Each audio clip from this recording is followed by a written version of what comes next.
Greetings, everyone.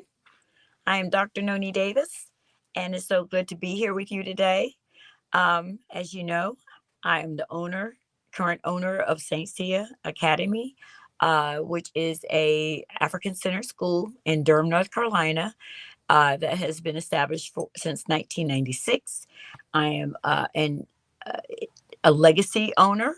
I inherited this business from my mother and father, William Edward Davis, the late William Edward Davis, and my mother, Sylvia Davis.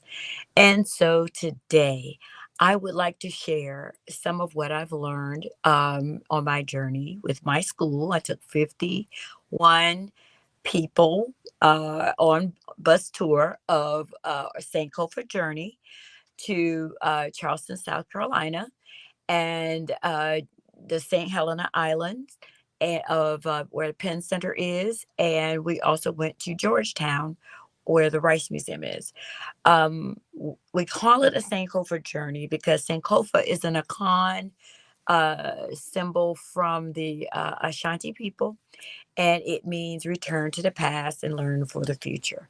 And so it's a bird that has its chest facing forward, which is the future, but its head is looking backwards, meaning that it's looking at the past, examining what has already been done as it prepares for where it's going.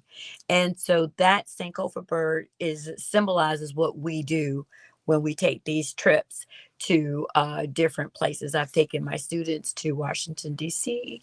We've gone to Tuskegee, Alabama, and to Dr. King's Center and Rosa Parks Museum.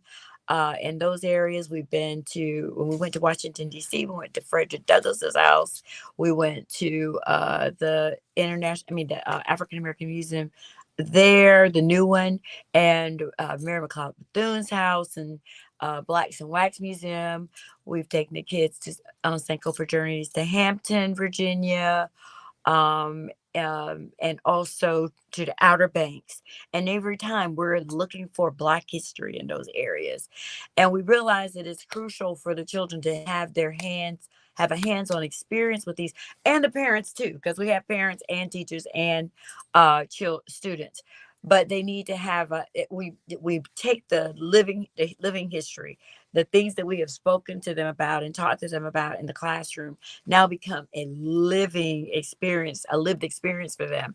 And they may not grasp the fullness of it, but it's a wonderful experience for them. They can say they've been there, and at some later point, they may even say, have an opportunity to go and revisit these spaces, but with an understanding that, how important our history is. What did you learn from this space? And then what are you doing in the future? What is your role to continue to elevate and craft a, a future for your you and your family and future generations to come? So, we visited historical sites in Beaufort. We started our journey on Monday, March 11th, and we arrived there around 11 o'clock. And the Penn Center is located on Helena's Island. I don't know how many people are aware of this particular national historical site. Excuse me, African American historical site. Um, but it's significant for a lot of reasons. First of all, the people on St. Helena's Island were emancipated. Unlike the rest of us in 1861, the plantations on this island were abandoned. Europeans skedaddled as soon as they found out that the Union was coming, and so they had left the people. They left the Africans there by themselves, and never returned. And so what happened is that the African Americans there and the Union forces collaborated on what they would call, I'm trying to think, what is it that they call it, the Port Royal experiment, which was a rehearsal for Reconstruction. They said, okay, we're gonna, since you all are here, let's see if we can help you create autonomy and your own, space here, your own a little city or a little township. And so the Africans were given an opportunity to purchase back the land, not purchase back the land, but purchase the land that they're of their plantation owners. They were given an opportunity to start their own schools, start their own businesses, and just create their own governing structure right there at the end on that island. The Penn Center is significant because that is the first African American school in the South to be established. And this was in 1862. So 1861, the war started. Europeans left. 1862, Africans had begun to construct and develop their own space, their own township, their own governing space. Um, the Charlotte Fortin Krimke, who is a famous abolitionist, she was born in Philadelphia to freed parents who were also abolitionists. um when this when she found out that the Civil War had left this community and they were trying to build a school, two white women had already gone down there, but she was the first African American to go and start teaching in that environment. And she was able to journal her experience there, developing the school, watching the school expand. I don't know whether it was during her time, but over time, they created like a boarding school environment where students could live in dormitories, which are still standing there, all built by the students, by the community, by hand. And then you can see the dormitories there, which they still use for retreats. And they have their own church, everything constructed by their own hands. Um, I believe that the union did help them during Reconstruction. They were awarded funding to do some of this stuff, but they to construct these buildings and everything. But they did it all. It was all their own work by their own effort. Um, what is also fascinating about Penn Center that a lot of us may not know is that they had a lot of this during the 1950s and the 60s, a lot of the strategizing for the civil rights movement occurred there. You had Dr. King, you had SNCC, and you had organizations that would come and go into those retreat spaces where the dormitories are. And I think Fripp Island is adjacent to that space, and you could it's like a retreat. And they were able to um Dr. King was able to craft his "I Have a Dream" speech, drafted there, and at the Penn Center, or in one of the facilities there. And like I said, there was the March on Washington in 1963. That a lot of strategy for that protest march was well, not protest, but that march was conducted over at the Penn Center and in that area. So it has a lot of historical significance. Um, I have also attended the Council of Independent Black Institutions. They have also had several retreats there, and I've attended two retreats there for CB. And so it's a very powerful space. And when you go there, one of the things I told the children before they exited the bus is understand that you're on hollowed ground. These were the people who survived the enslavement, whose prayers worked, and they were able to, their owners left, and just they were able to acquire all this land. And when you go on the site now, they have the Penn Center, they have some of the original buildings, like I said, they have a museum. The museum has blacks. Showcases blacksmithing, the education buildings, the churches, businesses, farming, which were indigo, rice, and cotton, the land ownership. You see midwifery. You see artifacts from for decades worth of artifacts that they've collected, and then you also see some of the contemporary art that people have been inspired to do based on uh, their uh, uh, their experience at the Penn Center.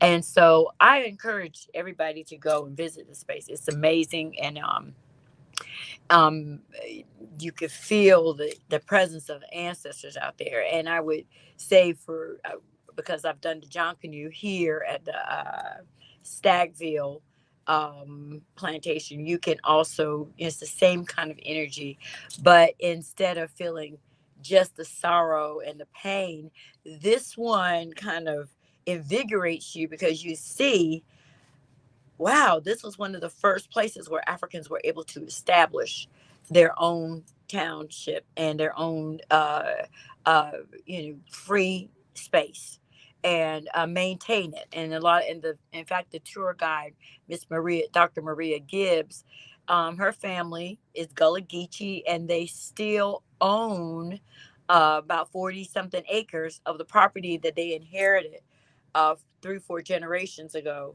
4 or 5 some generations ago, as a result of their emancipation, where the Europeans escaped versus the Africans escaped. I just think that's hilarious that they ran away and they were able to stay and maintain their space. So that was one of the first major space that we visited. And then, later that day, we went to My Three Sons, which is, I'll give them a shout out. In Charleston, it's a restaurant there, a black owned restaurant. Um, and then the next day, Tuesday morning, the 12th, we visited the International African American Museum, which is where we learned more. Dr. Gibbs introduced us to the Gullah Geechee culture and explained what that was, which I'll do in a minute. But we visited the International African American Museum, which is actually built on the site of Sullivan Island. Sullivan Island is where Africans were brought in on the ships and they disembarked right there. And so to be in a space where ancestors were brought, and their feet and that the first encounter with this space, this area, South Carolina, was a very emotional space as well. And then later, that our second event that day was the Gullah Geechee tour. If you've been to the museum in Washington D.C., this museum is not the same size. The International African American Museum is not as large as that museum in D.C., but it is significant in that 40% of Africans who were brought into slavery came through Sullivan Island.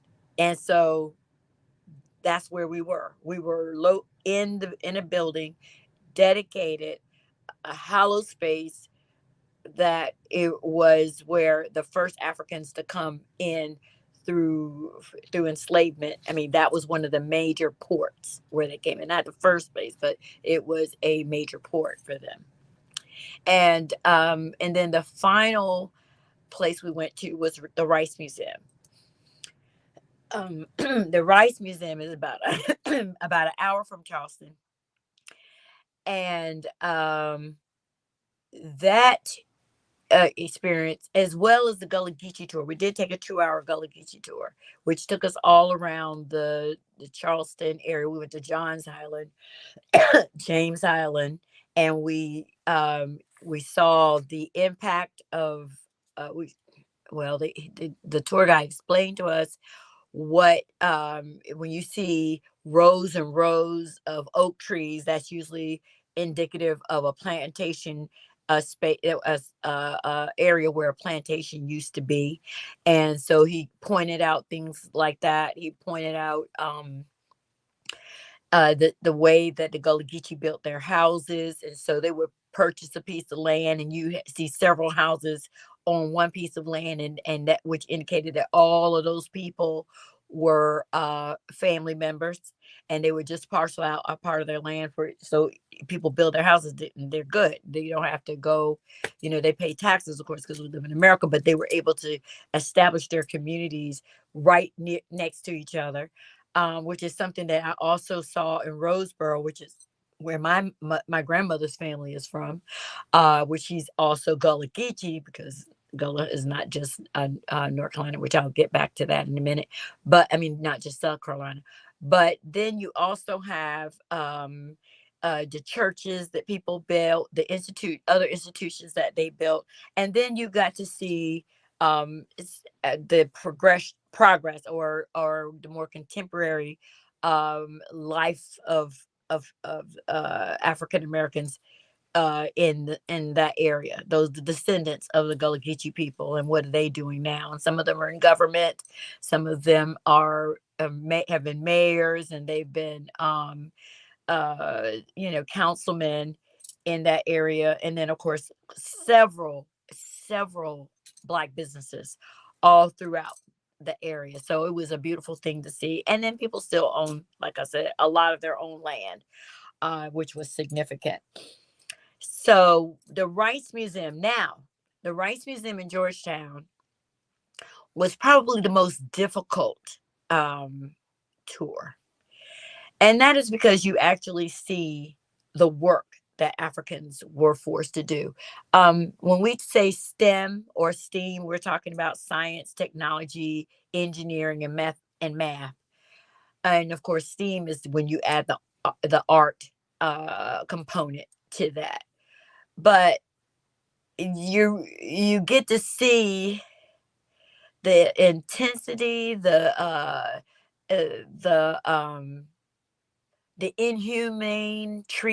inhumanity of the treatment of the people. Folks were given a life expectancy of 3 to 4 years because of the intensity of the work. They were children began working at the age of 4. The conditions of the swamp area for growing rice included alligators, poisonous insects, poisonous snakes, lots of disease. And so the combination of those factors in the crazy working hours. I mean, people would be out in the water for 12 hours, 15 hours, sunrise to sunset. Um, just a torturous lifestyle. So for any of us to even exist, when you realize that folks were only expected to live 3 to 4 years, and they were working as children, that was just it was awestruck. I was awestruck by that. Um, and especially as an educator, you're reading this information, but to actually see and hear and understand what that life really was about was what we learned um, at the Gullah Geechee. I mean, the Rice Museum. We also saw the science, technology, and so the example of the science and technology, engineering, and math was that when Europeans were very specific about who they wanted to come into that region. So this is where the Gullah Geechee comes into. So they wanted to bring people who had a rice culture already. So the people they brought were Mandinga, Walla, Fulla, Mende, Vai, Akan, Ewe, Bakongo, and Kumbundu. And so these people were from Senegal, Mali, Senegal, Sierra Leone, Ghana, Guinea-Bissau, Sierra Leone, Liberia, and then Ghana, and then Ivory Coast, and then all the way from Nigeria and Benin. and then around the corner got Angola and Congo. So people from that from the from Mali all the way around to Angola were taken, and specifically if they had a knowledge of indigo, a knowledge of cotton, and knowledge of rice. And those, and then if of course if they were blacksmiths, they needed them too.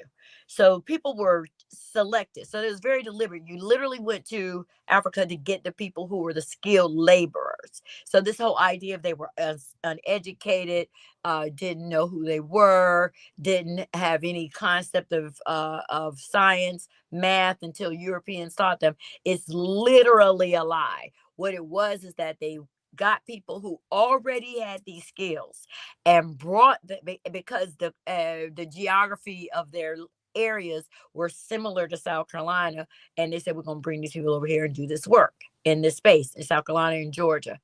So um what is fascinating is that when the Africans came here and they were given this directive, do it or die, do it or die, they had to now take a, I think they said 300 BC is when Africans had mastered the cultivation of rice.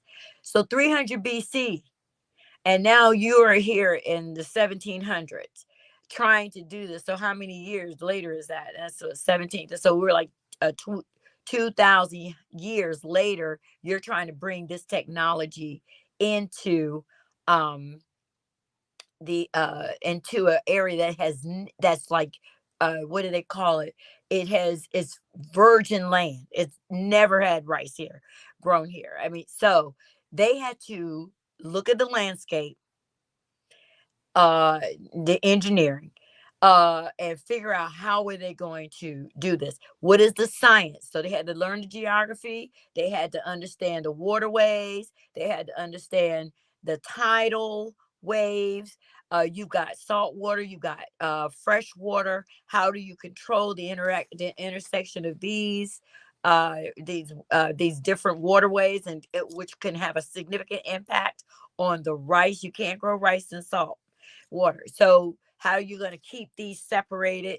Then you had to also know which rice would survive, which strand of rice or genetic rice will be able to grow in that area. And then the math is just measuring off these spaces. And so in one of the things that the tour guide at the Rice Museum explained to us, and it was also in one of the documentaries, is that this level of science was the equivalent of what the construct was involved in the construction of the pyramids in Egypt.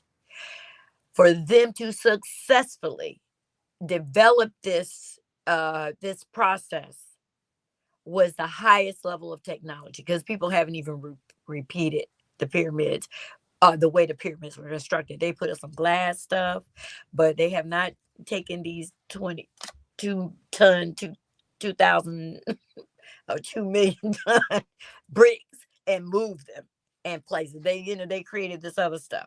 So of glass and steel and whatever, and it looks like a Lego block thing that they did, whatever. But our ancestors did the real pyramids. So this was for it to be compared to that level of science, technology, engineering, math.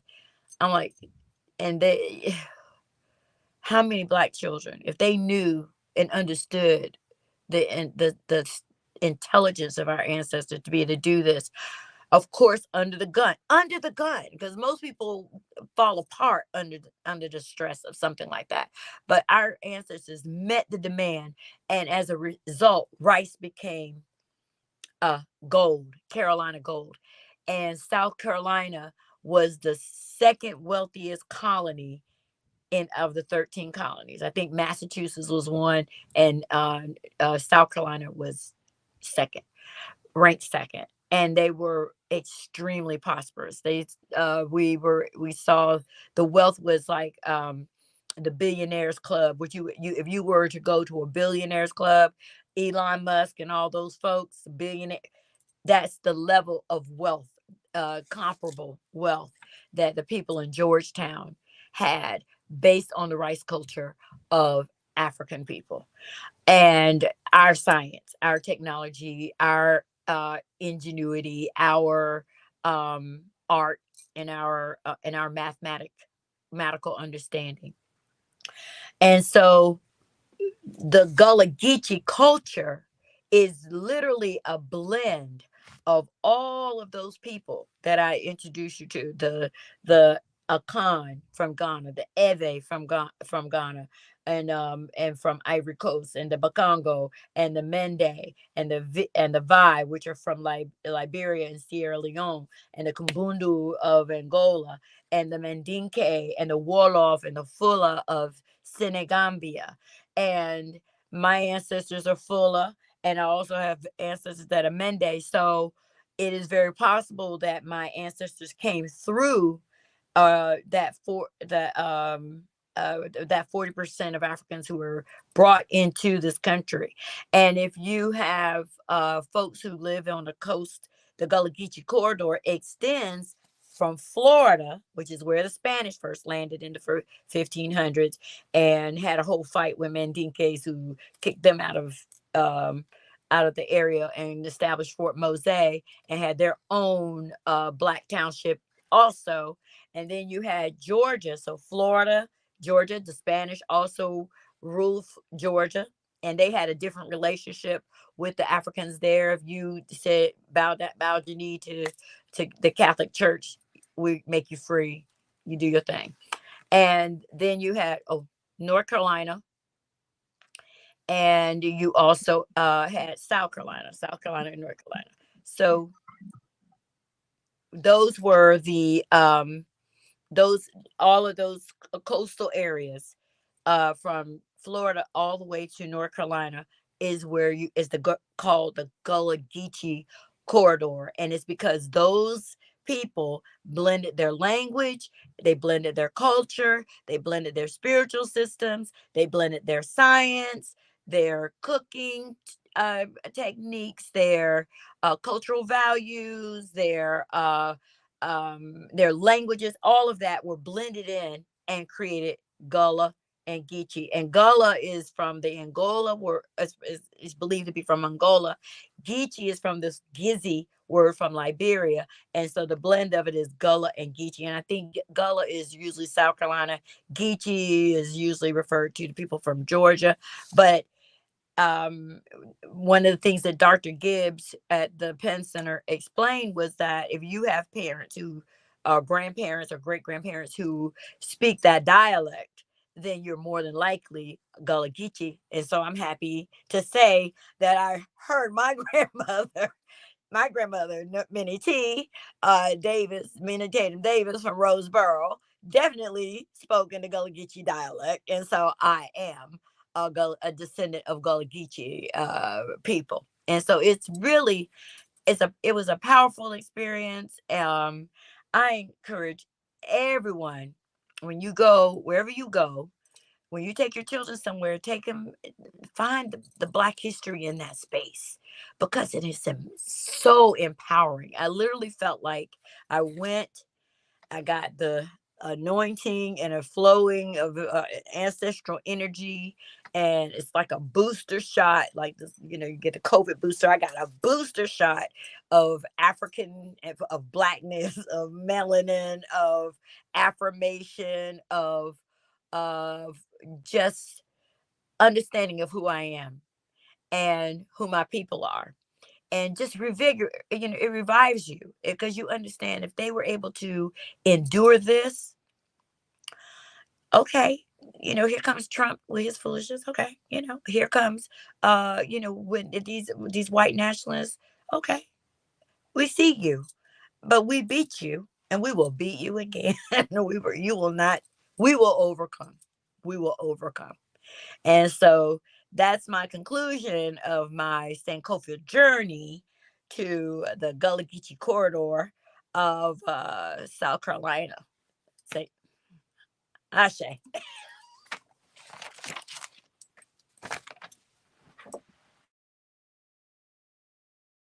Hi, my name is Kim Green, and I am one of the founders of Black, Bases Loaded, Authentic Clothing and Caps, spelled with a K. We have the distinct pleasure every day of introducing the world to people that have had a tremendous impact on our country.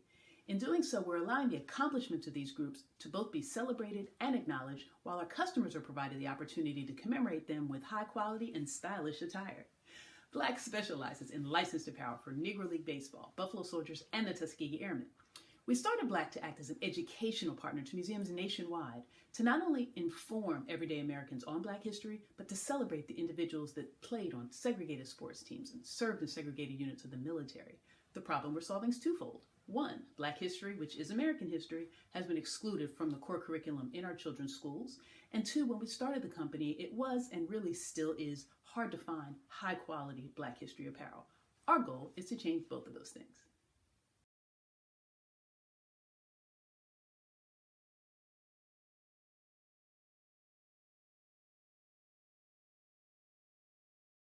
You know how people love to enjoy food and don't understand how to flavor their food or how to replicate a meal? They're interested in supplements but don't know where to begin? Well, what I do is I take the guesswork out of enjoying flavor and wellness with my flavorful spice blends so that they can create delicious meals with healing benefits. Can Do Spice was created to help cooks at any level enjoy healing through food. Every spice blend was designed to give added health benefits of natural herbs. Every blend is complete.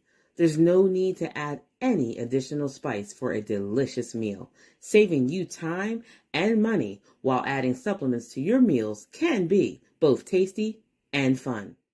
My earliest memories in the kitchen began with my father, Kenny Can Do Bond, so it was fitting that I would name this line after him. I have always looked to natural remedies to supplement the body, and I found myself hiding herbs and minerals in foods for my family. That's when it hit me. Everyone needs Can Do Spice. Everyone should be having this.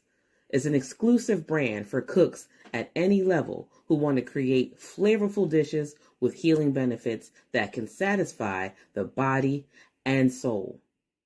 Add a little spice to your life. Give Can Do Spice a try.